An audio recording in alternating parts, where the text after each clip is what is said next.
नमस्कार शेतकरी मित्रांनो, मी दिनेश शिंदे, दयाल साथी.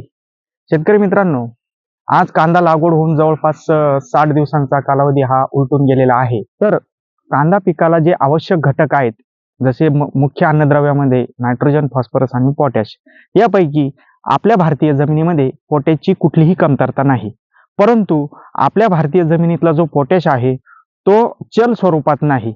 म्हणजे तो एका जागी पडल्यानंतर त्याला मूव होत नाही. त्यामुळे आपल्या जमिनीत पोटॅशची कमतरतेची लक्षणं ही सदैव जाणवत असतात. शेतकरी मित्रांनो, पोटॅश या घटकाचं कार्य असं आहे की तो अन्नद्रव्य, जमिनीत पडलेले सूक्ष्म अन्नद्रव्य हे पूर्णपणे पिकात पोहोचवण्याचं काम करतो. त्यातल्या त्यात जे तुमचं फळ आहे, त्या फळाची साईज, त्याचा कलर, त्याची क्वालिटी ही वाढवण्याचं काम हे पोटॅश करत असतात. आपल्या जमिनीत पोटॅश जरी उपलब्ध भरपूर प्रमाणात असला तरी तो पिकांना त्या प्रमाणात उपलब्ध होत नाही. तर याच्यासाठी आमच्या दयाल कंपनीकडे एक उपाय आहे.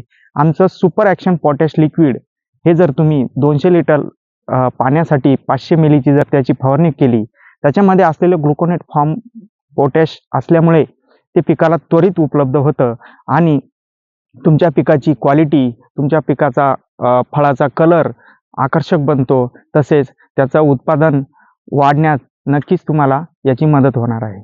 धन्यवाद. हरियाले खुशहाली धरती से